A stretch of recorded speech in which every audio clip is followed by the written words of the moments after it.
serta mempertimbangkan keseimbangan gizi. Algoritma brute force berpeluang besar menjadi algoritma dari bagian sistem berbasis teknologi yang bersifat personal, presisi, dan responsif terhadap kebutuhan pengguna.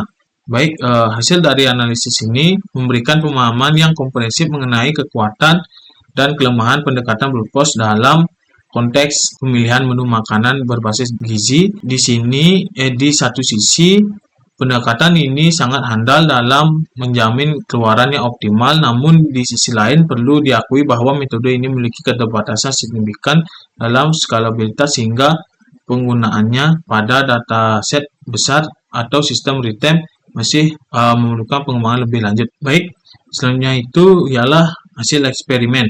Setelah proses implementasi algoritma brute force berhasil dijalankan menggunakan dataset yang terdiri dari 6 jenis makanan lokal yang umum dikonsumsi, sistem menghasilkan total sebanyak 63 kemungkinan kombinasi menu dari seluruh subnet yang mungkin.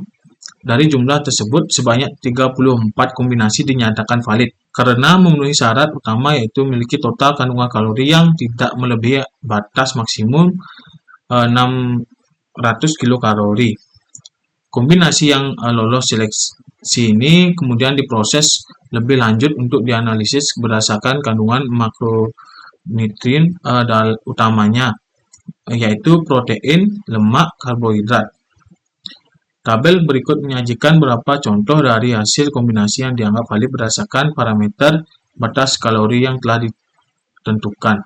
Di sini dapat kita lihat hasil kombinasinya, yaitu kombinasi menu yang pertama yaitu nasi putih dan ayam rebus. Di sini dapat kita lihat kalori, protein, lemak, dan karbo. Dan juga menu kedua yaitu tahu goreng plus telur goreng plus sayur bayam dan seterusnya. Baik, selanjutnya itu adalah analisis deskriptif. Baik, yang pertama yaitu analisis keseimbangan gizi dalam kombinasi menu. Beberapa hasil kombinasi menu yang berhasil lolos dari proses seleksi menunjukkan susunan makronutrien yang tergolong seimbang dan sesuai dengan kebutuhan gizi dalam program diet tertentu. Salah satu kombinasi yang menonjol adalah perpaduan antara ayam rebus, telur rebus, dan sayur bayam yang secara total menghasilkan 380 kilokalori namun menyediakan 36 gram protein. Komposisi seperti ini sangat cocok untuk diterapkan dalam proses diet tinggi protein yang tetap menjaga asupan energi pada level rendah hingga sedang. Sebaliknya terdapat pula kombinasi seperti nasi putih, tahu goreng, dan sayur bayam yang cenderung memberikan kontribusi karbohidrat tinggi sebesar 62 gram. Menu ini lebih relevan untuk pengguna yang membutuhkan asupan energi lebih besar, seperti individu dengan aktivitas fisik tinggi. Meskipun kandungan proteinnya lebih rendah jika dibandingkan dengan kombinasi berbasis ayam dan telur, dengan kata lain, hasil kombinasi yang diperoleh disesuaikan dengan berbagai tujuan diet, tergantung pada rasio nutrisi yang diperlukan oleh masing-masing individu. Selanjutnya itu adalah evaluasi efektivitas kinerja algoritma. Dari hasil eksekusi algoritma brute force yang diterapkan pada dataset terbatas, dapat diamati bahwa seluruh kombinasi dihitung secara menyeluruh tanpa adanya pengabaian solusi. Meski secara teoritis jumlah kombinasi meningkat secara eksponensial terhadap jumlah item dengan kompleksitas waktu ON. Dalam kasus ini, algoritma tetap mampu menyelesaikan pencarian dalam waktu yang efisien. Hal ini membuktikan bahwa algoritma brute force cukup ideal untuk digunakan dalam skenario ruang solusi kecil hingga menengah, terutama dalam konteks pemilihan kombinasi makanan. Program dapat dieksekusi dengan cepat, tidak mengalami bottleneck pemrosesan, dan mampu memberikan solusi optimal secara akurat. Selanjutnya itu ialah relevansi dan potensi implementasi dalam aplikasi.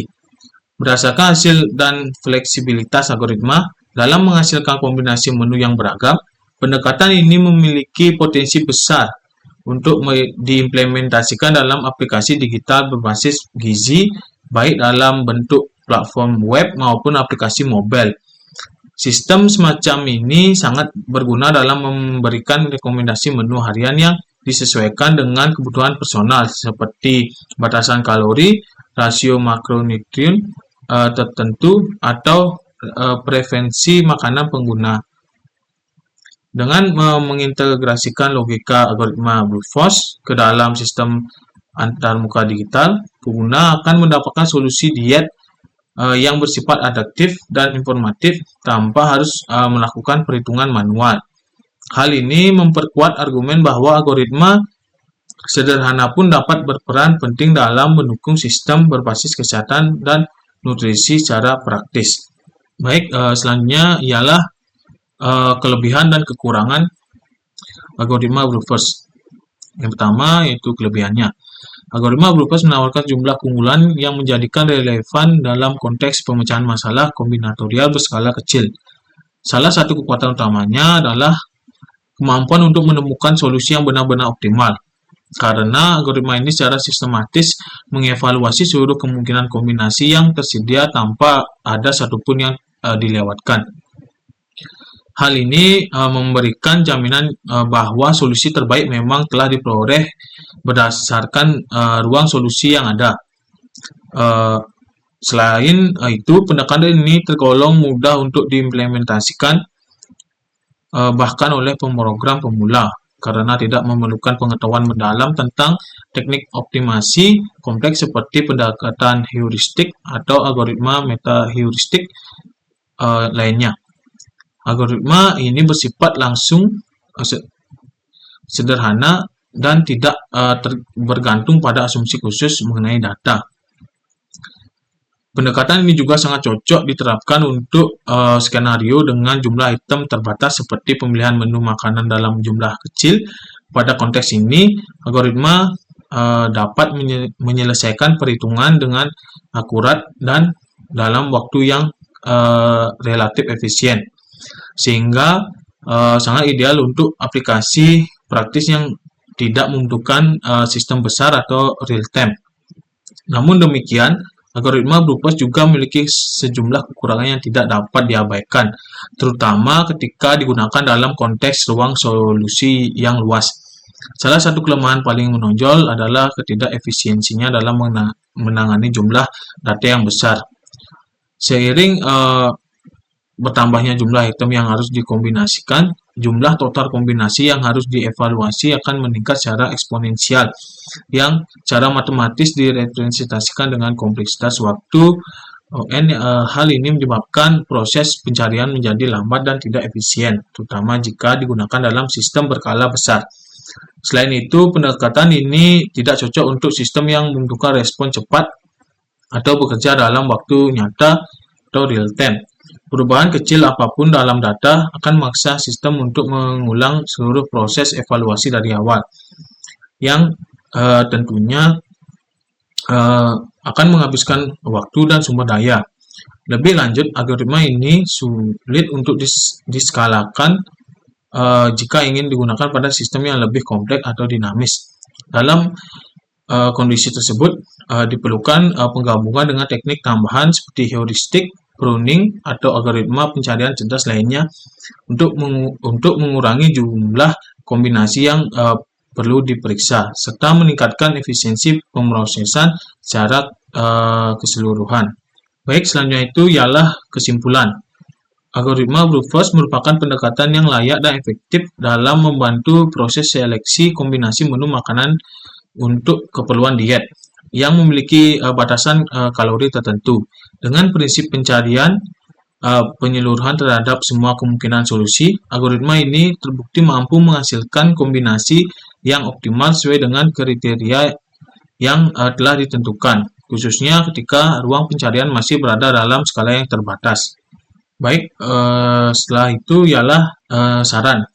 Berdasarkan temuan dan kesimpulan yang telah diperoleh melalui proses penelitian ini, terdapat beberapa rekomendasi yang dapat dijadikan acuan untuk mengembangkan lebih lanjut, baik dalam konteks penelitian lanjutan maupun penerapan praktis dalam sistem digital. Pertama, apabila algoritma Brutus hendak diterapkan pada ruang data yang lebih kompleks dan berskala besar, maka sangat disarankan untuk mengintegrasikannya dengan metode optimasi lain yang lebih efisien. Pendekatan seperti algoritma heuristics, metode greedy, breadth, dan bound, atau bahkan algoritma genetika dapat membantu memperkecil ruang pencarian solusi tanpa mengorbankan kualitas hasil, sekaligus meningkatkan efisiensi pemrosesan secara signifikan. Kedua, sistem ini memiliki potensi besar untuk dikembangkan menjadi aplikasi digital yang bersifat interaktif, baik dalam bentuk platform web maupun aplikasi mobile. Pengembangan lebih lanjut dapat mencakup fitur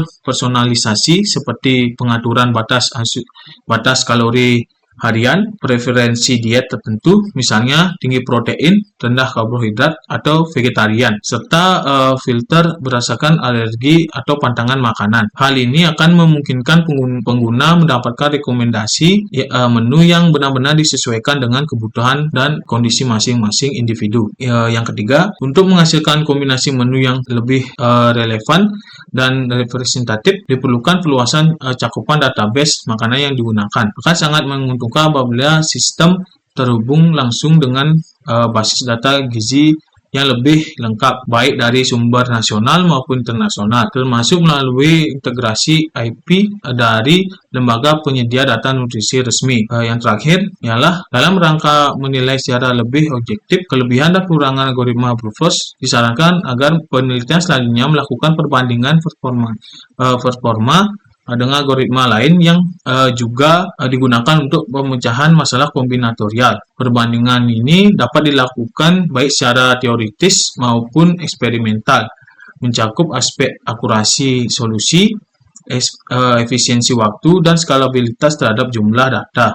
Dengan mempertimbangkan saran-saran tersebut, diharapkan hasil penelitian ini tidak hanya menjadi kontribusi awal dalam penerapan algoritma dalam bidang gizi dan diet, tetapi juga membuka peluang untuk membangun sistem rekomendasi yang lebih adaptif, cerdas, dan mudah diakses oleh masyarakat luas.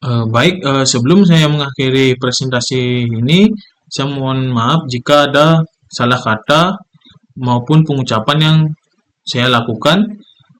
Saya mohon maaf dan saya tutup dengan Parama Santi. Om Santi Santi Santi Om.